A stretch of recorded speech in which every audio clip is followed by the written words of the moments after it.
Une nouvelle incroyable s'est récemment répandue sur Internet. La NASA aurait découvert des preuves de l'existence d'un univers parallèle. Mais est-ce vrai? Il y a bien une part de vérité dans cette histoire, mais ce n'est pas si simple. Examinons la situation. Tu as peut-être vu des articles qui disaient « La NASA a enfin trouvé un univers parallèle ». Cette histoire a été largement diffusée et les gens se sont divisés en deux camps. Ceux qui ont pris cette nouvelle au pied de la lettre et ceux qui ont considéré que tout ça était complètement absurde. Mais aucun des deux camps n'a tout à fait raison. Commençons par le début.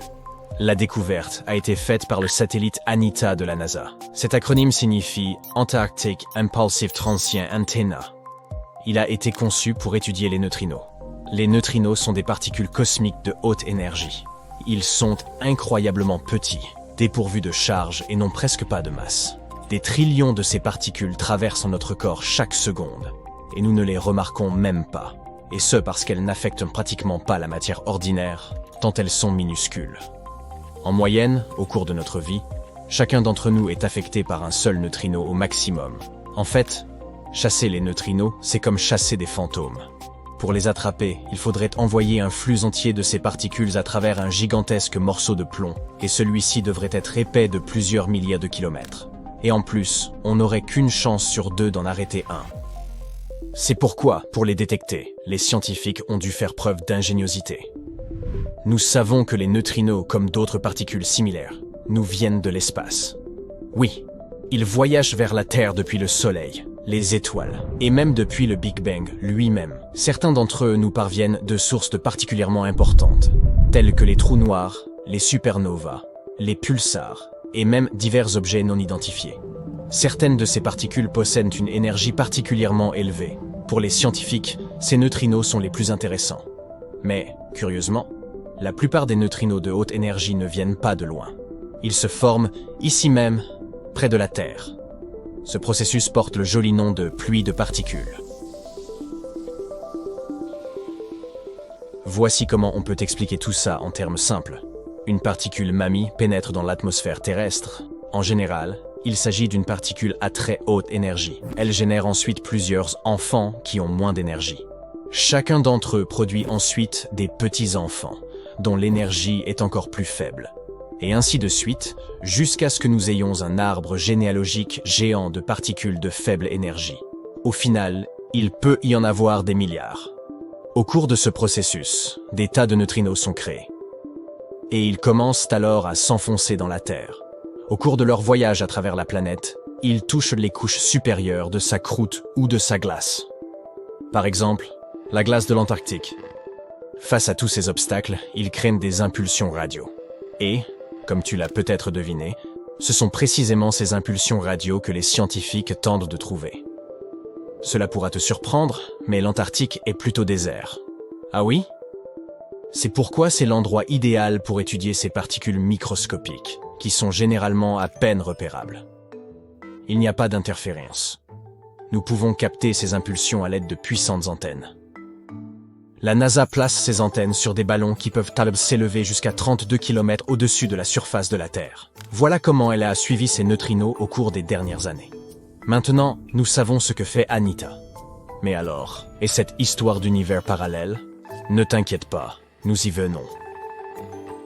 En 2018, ANITA a commencé à recevoir des signaux radio anormaux qui ont suscité l'émoi de la communauté scientifique. Tu te souviens que les neutrinos nous parviennent de l'espace et s'enfoncent progressivement dans notre planète. Récemment, ANITA a découvert des neutrinos qui n'étaient pas descendus de l'espace comme d'habitude, mais qui étaient remontés de la Terre. En d'autres termes, ces particules, appelées neutrinos tau, remontent le temps. Mais comment est-ce possible? Les scientifiques ont commencé à les étudier. Au début, ils ont pensé qu'il s'agissait peut-être d'une erreur de détection ou d'interprétation des données. Mais non, tout était correct. Il se passait quelque chose de très bizarre. Nous devons donc d'abord essayer de trouver une explication simple. Et si ces neutrinos tau arrivaient en Antarctique depuis une autre source? Peut-être sont-ils arrivés sur Terre depuis l'autre côté et ont-ils traversé la planète? Pour vérifier cette théorie, les scientifiques ont décidé de demander l'aide d'un autre observatoire de neutrinos très cool, appelé IceCube. Oui, très cool. Cet observatoire est situé près du pôle Sud. Il se compose de 5160 détecteurs optiques enfouis dans la glace. Tous ces appareils puissants sont conçus pour détecter les neutrinos. Les chercheurs de l'ANITA ont dit « Hé, les gars, on a trouvé des signaux radio étranges. Pourriez-vous, s'il vous plaît, voir d'où ils pourraient provenir ?» « Pas de problème », a répondu l'équipe Ice Cube avant de commencer ses recherches. Mais, résultat, rien du tout. Oui, Ice Cube n'a détecté aucune source de signal. Il s'avérait que ces particules étranges avaient surgi de nulle part. Comment était-ce possible? Les scientifiques testèrent diverses théories, mais aucune d'entre elles ne put expliquer la situation avec précision. Plus tard, l'équipe Ice Cube publia un article qui disait en substance « Non, nous n'avons aucune idée de l'origine de ces signaux et nous ne pouvons pas les expliquer d'après le modèle standard de l'univers. » Tiens, ça devient intéressant. Mais que sont donc ces signaux? Ayant épuisé les explications normales, les scientifiques commencèrent à envisager des idées qui dépassent notre entendement. L'un d'entre eux déclara que ces particules nous étaient peut-être parvenues d'un univers parallèle où le temps s'écoule en sens inverse. Cette théorie plutôt folle est issue de la fameuse théorie des multivers. Selon cette théorie, il y a environ 14 milliards d'années, lors du Big Bang, deux univers jumeaux sont nés. L'un d'eux était le nôtre, et l'autre un univers parallèle. Ils sont presque identiques en tout, à l'exception de certains détails.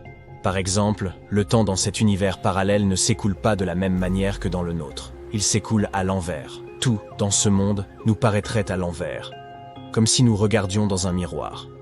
C'est pourquoi les scientifiques l'appellent l'antiverse et pensent qu'il pourrait être rempli d'antimatière. Et même si tout cela peut nous sembler étrange et fou, pour ceux qui vivent dans cet antivers, les choses sont tout à fait normales. En fait, c'est nous qui sommes étranges de leur point de vue. Ces mystérieux neutrinos pourraient donc provenir de cet antivers. Supposons qu'ils y aient commencé leur existence et qu'ils soient arrivés accidentellement dans notre monde, où nous les avons détectés. L'idée même du multivers est vraiment incroyable. Si elle est vraie, cela peut signifier qu'il existe un nombre infini de réalités, dont certaines bien meilleures que la nôtre. La mécanique quantique dit même qu'il est tout à fait possible qu'à chaque seconde de chaque jour, n'importe laquelle de tes décisions divise l'univers en deux. Il existe donc des quintillions d'univers parallèles dans lesquels nos vies se déroulent très différemment. C'est difficile à imaginer. Bien sûr, ce serait génial de pouvoir trouver un moyen d'entrer dans un autre univers. Et si ces mystérieux neutrinos tôt et ici ont été capables de franchir les frontières entre deux mondes? Peut-être pourrions-nous le faire aussi? Malheureusement, ce phénomène ne suffit pas à lui seul pour savoir si la théorie des multivers est vraie ou non.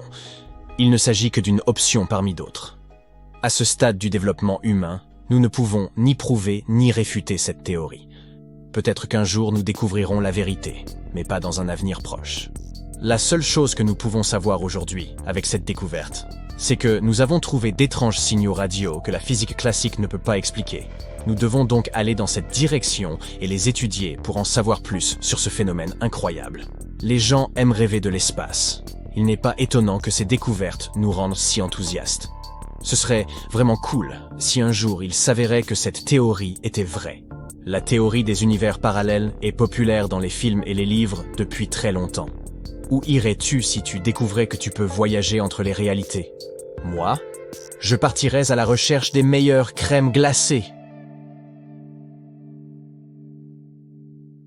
Voici la planète Terre et son satellite, la Lune. Zoom arrière, voici notre système solaire. Un peu plus loin, la galaxie de la Voie lactée. Nous sommes un petit point parmi un nombre infini d'étoiles. Maintenant, encore plus loin, un amas de galaxies. Des points et des tourbillons dans l'espace infini. Plus loin, il y a le superamas de l'Aniakea, le petit point ici est notre galaxie. On continue, le superamas de l'Hydre Centaure. D'énormes amas comprenant des milliers de galaxies forment à peine une tache vue d'ici. Ensuite, le superamas du Pan Indien. C'est une zone mesurant 200 millions d'années-lumière de large. Nous pouvons faire un zoom arrière jusqu'à voir la totalité de l'univers observable. Chaque petit point ici contient en fait des milliers de galaxies et des milliers de milliards d'étoiles. Les scientifiques pensent que notre univers pourrait ressembler à une bulle qui pourrait entrer en collision avec un autre univers. Oui, d'autres univers pourraient exister. En fait, il y en aurait même un nombre infini. Tous ont pu apparaître après le Big Bang. Une collision entre eux n'est pas non plus impossible. En tout cas, cela a déjà pu se produire. Et la preuve est ici, en direction de la constellation de l'Éridan. Cet endroit s'appelle le supervide de l'Éridan. Il fait environ 1 milliard d'années-lumière de large. En comparaison, la largeur de notre galaxie entière n'est que d'environ 100 000 années-lumière. Il n'y a absolument rien dans cet endroit, et c'est peut-être la trace d'une ancienne collision entre notre univers et un autre. Les scientifiques pensent qu'ils seraient passés l'un à côté de l'autre, et que les forces gravitationnelles de chacun ont commencé à attirer ces bulles les unes vers les autres, comme 2 gouttes d'eau quand elles sont très proches. Mais la vitesse des univers était trop élevée pour qu'ils puissent continuer à interagir. Donc l'autre univers a juste arraché un morceau du nôtre. Il pourrait y avoir eu environ 10 000 galaxies dans ce vide, et toutes ont été soit détruites, soit prises par l'autre univers. Voyageons aux confins de notre univers pour voir comment cette collision a pu avoir lieu. Nous voici à 10 000 milliards d'années-lumière de chez nous. Ici, dans une autre galaxie, nous voyons d'étonnantes nébuleuses de couleurs et de formes différentes. Mais si on regarde dans l'autre direction, il y a un énorme mur qui se déplace vers nous. Toutes ces étincelles brillantes sur le mur sont d'énormes galaxies sur le point d'entrer en collision avec nous. Mais en fait, c'est un énorme miroir qui ne reflète que notre univers. Ici, l'espace-temps est déformé et est attiré vers un autre univers, à toute vitesse. Les lois de la physique classique ne s'y appliquent pas. La gravité pourrait disparaître, donc toutes les étoiles exploseraient, et les gens à la surface des planètes seraient soudain en apesanteur. Mais si les univers s'écrasaient directement l'un sur l'autre, ce serait encore plus effrayant. L'énorme quantité d'énergie due à cette collision provoquerait une incroyable explosion, qui détruirait tout ce qui se trouve dans notre bulle. Mais les 2 bulles pourraient aussi se mettre à fusionner. Au début, toutes les galaxies à la périphérie des univers seraient déchirées. Puis la fusion commencerait. Les galaxies se mettraient à bouger de façon chaotique. Elles se frôleraient, se sépareraient, entreraient en collision et exploseraient. La collision de 2 galaxies prendrait tout de suite des proportions énormes. Et cela pourrait arriver près de chez nous, très bientôt, enfin à l'échelle intergalactique. La galaxie d'Andromède se dirige vers nous. C'est une galaxie en spirale qui fait 2 fois la taille de la nôtre. Elle comprend 1 billion d'étoiles, soit 2 fois plus que notre Voie lactée. Et au centre même de cette galaxie se cache une bête, un trou noir, dont la masse fait 200 millions de fois celle du Soleil. Des géantes rouges, des centaines de fois plus grandes que notre Soleil. Des pulsars émettant d'énormes quantités d'énergie, comme des projecteurs. Des étoiles errantes et des trous noirs de toute taille. Cette soupe mortelle se déplace vers nous à 100 km par seconde. Un voyage de New York à Los Angeles à cette vitesse ne prendrait que 30 secondes. Le disque d'Andromède est déjà visible à l'œil nu, les nuits sans lune. Avec le temps, il sera encore plus grand. Comme Andromède se rapproche de nous, sa forme gravitationnelle va commencer à étirer les bras de la spirale que forme notre galaxie. Elle se déroulera, les étoiles et les planètes perdront leur orbite. Un scénario possible est qu'un astéroïde inconnu, voire une planète naine de la galaxie d'Andromède, s'écrase contre la Terre à une vitesse incroyable. Notre planète exploserait comme un ballon à cause de cet impact. Il y a aussi l'éventualité des collisions stellaires. Notre Soleil ferait ainsi face à une autre étoile. La plus grosse des 2 commencera lentement à consommer la plus petite. D'abord, elle lui volera ses couches supérieures les plus légères, puis elle l'aspirera comme un spaghetti, ou peut-être même comme un rigatoni. Quand une grande étoile atteint son poids critique, elle éclate. Cette explosion détruira tout notre système solaire. L'onde de choc atteindra peut-être même d'autres étoiles voisines. Dans un autre scénario, notre système solaire sera projeté dans l'espace. Imagine une balle de tennis attachée à une corde. Si tu fais tournoyer cette balle au-dessus de ta tête comme une fronde, en la lâchant, elle partira loin. C'est ce qui arrivera au Soleil et à toutes les planètes qui l'entourent. Nous nous retrouverons dans un espace sombre et glacial. Mais la vie sur Terre ne sera pas affectée. Nous aurons toujours notre étoile brillante pour nous tenir chaud. Le seul inconvénient est que toutes les étoiles de notre ciel nocturne disparaîtront. Le plus probable serait que la fusion de 2 galaxies géantes n'ait aucun effet sur nous. Le fait est que la distance entre les étoiles et les planètes dans l'espace est énorme. Donc elles peuvent très bien se mélanger entre elles et former un nuage géant. Ce serait comme mettre du sable fin dans un grand tamis. Les objets n'interagiront pas entre eux. Mais le plus intéressant arrivera au trou noir situé au centre de nos galaxies. Pour l'instant, ils sont entourés d'un amas de poussière et d'étoiles. Quand Andromède et la Voie lactée se rapprocheront, ils commenceront à danser l'un avec l'autre. Salsa ou tango? Et quand les trous noirs se rapprocheront, ils commenceront à avaler toute la matière qui les entoure. Des milliards de tonnes de poussière d'étoiles colorées, d'astéroïdes et autres particules seront aspirées par chaque trou noir. On pourrait croire que ce processus se déroule lentement, mais c'est faux. Les objets supermassifs comme les trous noirs déforment la grille de l'espace-temps. Le temps est donc beaucoup plus lent près des trous noirs. Et tous les objets qui semblent rester à l'horizon des événements pendant des semaines, voire des mois, ont en fait disparu depuis longtemps. Lorsque les trous noirs se rejoindront, ils fusionneront en un seul trou noir supergéant. Mais sa masse sera légèrement inférieure à leurs deux masses combinées, car une partie sera transformée en énergie. Lors d'une collision si forte que ces ondes seront ressenties dans d'autres galaxies. Un énorme trou noir rassemblera alors autour de lui tout ce noyau dense et chaud issu des deux galaxies. À un moment donné, le trou noir se sentira repu et projettera de puissants jets d'énergie dans l'espace. C'est ce qu'on appelle un noyau galactique actif. C'est l'un des phénomènes les plus brillants de l'univers et la plus puissante source de rayonnement électromagnétique jamais connue. Ces jets peuvent mesurer plus de 5000 années-lumière. En comparaison, la distance entre la Terre et l'étoile la plus proche, Proxima Centauri, n'est que de 4,2 années-lumière. L'explosion qui accompagnera ces jets aura la puissance de 100 explosions de supernova. L'onde de choc pourrait même atteindre les bords d'une nouvelle galaxie. Et cette explosion serait visible à des millions d'années-lumière de distance. Il y aura alors des nuages denses de poussière multicolore au centre des galaxies fusionnées.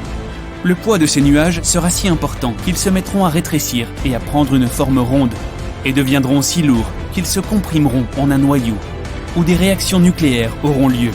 La température se mettra à augmenter, et boum, une supernova. C'est comme un véritable feu d'artifice au centre des galaxies. Des étoiles jailliront de ce brouillard pour former de nouveaux systèmes. À ce moment-là, les bras des deux galaxies qui s'étaient écartés reprendront lentement leur forme initiale. Le centre supermassif de notre galaxie aura une telle force gravitationnelle qu'il affectera les étoiles et les nébuleuses situées à des centaines de milliers d'années-lumière. Les bras de la galaxie se tordront à nouveau et nous aurons une nouvelle galaxie complétée. La Voie d'Andromède, ou l'Andromède lactée, ou l'Androctée, la Voie Andro-Milky-Méda, blablabla. Difficile à dire. Éloignons-nous de la Terre pour la regarder de plus haut. Elle brille comme un sapin de Noël. La nuit, les grandes villes ressemblent à des taches jaunes.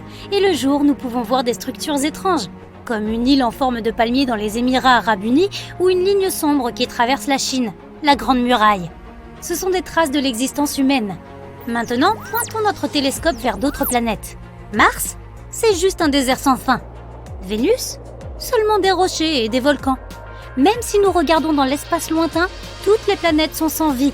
Pas une seule trace de civilisation extraterrestre. Beaucoup de gens pensent que la Terre n'est pas la seule planète où il y ait de la vie. Voici notre galaxie. Il y a des milliards d'étoiles semblables au Soleil. Et voici l'univers observable avec des milliards de ces galaxies. Il y a un nombre presque infini d'étoiles. Et près de chacune d'elles, il doit y avoir des planètes habitables. Mais il se peut que nous n'ayons pas trouvé de vie sur d'autres planètes parce qu'elles se cachent justement sous leur surface. Par exemple, il y a Europe, un satellite de Jupiter légèrement plus petit que notre Lune. Sa structure ressemble à un œuf à la coque. Sa surface est une croûte de glace. Mais si on la traversait, on atteindrait un océan d'eau. Jupiter et ses satellites sont très éloignés du Soleil. Il y fait donc très froid, environ moins 170 degrés. L'eau liquide s'y transforme donc instantanément en glace. Mais Jupiter a une forte force gravitationnelle. Cela cause beaucoup de friction à l'intérieur d'Europe et ça réchauffe son noyau. Cette chaleur fait fondre la glace environnante et cela donne un océan d'eau liquide sous sa surface. L'eau est la base de toute vie, donc il pourrait y avoir de simples bactéries dans cet océan.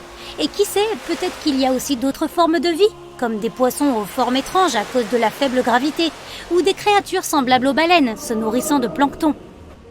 En 2009, les scientifiques ont découvert une planète entièrement recouverte d'un océan, GJ 1214. Elle se trouve à environ 40 années-lumière de la Terre et environ 75% de sa masse est constituée d'eau. Pourtant, les températures sur cette planète sont si élevées que cette eau s'évapore. Mais il y a tellement de vapeur qu'elle semble aussi dense que l'eau elle-même. Rien ne pourrait sembler vivre dans de telles conditions. Mais les scientifiques ont récemment découvert au moins 24 planètes meilleures que la Terre et les ont qualifiées de super habitables. Elles orbitent autour d'étoiles lointaines dans leur zone habitable. C'est la zone située à une distance parfaite d'une étoile pour accueillir la vie. Dans notre système solaire, Vénus, la Terre et Mars sont dans cette zone. Une planète super habitable doit être 10% plus grande que la Terre et avoir une gravité plus forte afin d'avoir une atmosphère plus dense. Une température de 8 degrés supérieure à celle de la Terre rendrait cette planète plus humide et favoriserait le développement d'une variété d'organismes. Ces planètes pourraient accueillir la vie, mais il est difficile de savoir si la vie y est déjà présente. Le principal marqueur qui confirmerait l'existence d'une civilisation avancée là-bas pourrait être les ondes radio. Imagine une planète habitable semblable à la Terre. Au cours de l'évolution, des êtres intelligents y sont apparus. Ils sont plus grands que les humains à cause de la faible gravité et leurs yeux sont adaptés à la lumière d'une autre étoile, beaucoup plus brillante que le Soleil. Tôt ou tard, ces êtres devront utiliser des ondes radio pour communiquer entre eux. Nous pouvons penser à ces ondes comme à des sons puissants venant de haut-parleurs. Voici la Terre.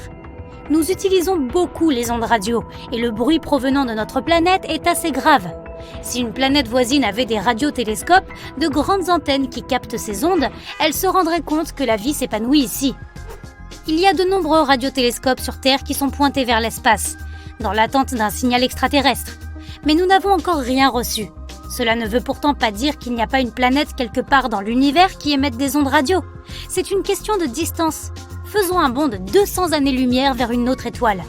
Supposons qu'il y ait une planète X hébergeant la vie. La civilisation ici est assez avancée pour utiliser les ondes radio, donc ils émettent une première onde dans l'espace. Nos radiotélescopes ne pourront la capter que 200 ans plus tard. Cela fonctionne également dans l'autre sens. La communication radio n'existe sur Terre que depuis 1895. Notre signal radio n'atteindra donc pas la planète X avant 2095. C'est seulement à ce moment que les extraterrestres entendront notre voix. Mais ce bruit ne dure pas longtemps. Chaque année, notre technologie s'améliore et le bruit que nous faisons diminue. Nous utilisons la communication mobile, la télévision par câble et la fibre optique. Cela réduit le bruit émis par notre planète dans le spectre radio et nous deviendrons même bientôt invisibles pour les autres planètes. Et c'est pareil de l'autre côté. Les ondes radio ne sont donc qu'un petit bip à l'échelle cosmique. C'est pourquoi nous ne pouvons pas affirmer que le silence radio soit une preuve que la vie extraterrestre n'existe pas. Un télescope géant qui pourrait prendre une photo en direct d'une planète possiblement habitée changerait la donne. On zoomerait sur la photo et hop, on verrait des villes extraterrestres avec des immeubles et plein d'antennes. Mais nous ne pouvons pas encore voir si loin. Nous pouvons à peine prendre des photos de Mars et de ses satellites, et même leur qualité nous induit encore en erreur. Prenons par exemple Sidonia, qui ressemble à un visage humain sur Mars. On a pensé qu'une ancienne civilisation avait fait une sorte de sculpture. Des théories plus extravagantes parlaient même des restes d'un géant et qu'il y avait même un corps entier sous le sable de Mars. Mais en fait, c'était juste une colline. Le vent a créé des creux à cet endroit et avec l'ombre, nous les avons pris pour des yeux et une bouche humaine. Il y a aussi le monolithe sur le satellite de Mars, Phobos. On y a trouvé une roche lisse qui était presque aussi haute que la pyramide de Khéops. Cette découverte a donné lieu à de nombreuses théories sur la civilisation qui l'a construite. Mais il s'est avéré que ce n'était rien de plus qu'un rocher. Le nombre infini d'étoiles et de mondes qui les entourent garantit presque l'existence d'autres civilisations. Alors pourquoi ne viendraient-elles pas sur Terre ? Nous pensons que la vie dans l'univers se développe selon des scénarios similaires. L'émergence de formes de vie simples, suivie de l'évolution et de la naissance de civilisations technologiquement avancées. Mais comme sur Terre, des cataclysmes s'y produisent et provoquent des extinctions massives, comme les météorites.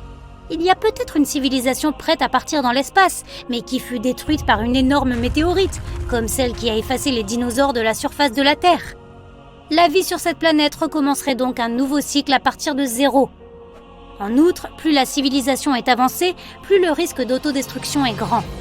Les scientifiques pourraient mener des expériences sur des machines, comme le grand collisionneur de Hadron, et y créer accidentellement un trou noir. Celui-ci se mettrait à avaler tout ce qui l'entoure et grossirait. Rapidement, toutes les villes super développées de cette civilisation disparaîtraient, ainsi que toute la planète.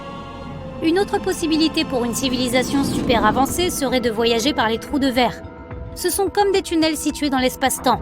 Les extraterrestres pourraient voyager à travers sans jamais revenir en arrière.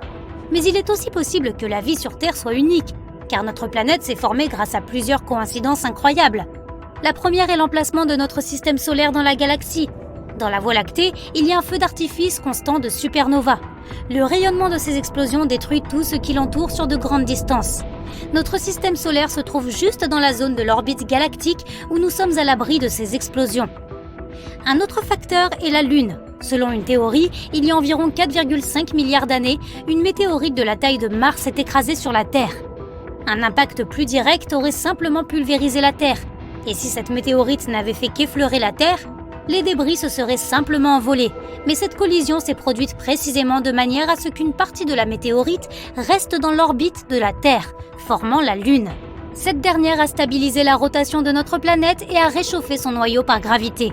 Et c'est là que notre planète a développé un champ magnétique qui nous protège des vents solaires. D'autres scientifiques pensent que la vie extraterrestre pourrait être différente d'un point de vue biochimique. Le carbone et l'eau sont les éléments de base de notre corps, mais le carbone pourrait être remplacé par du silicium ou du phosphore et l'eau par de l'ammoniac ou du méthane. Ces atomes pourraient former des molécules différentes et s'assembler en un organisme vivant. Une vie basée sur de tels éléments ne ressemblerait à rien de ce qui existe sur Terre.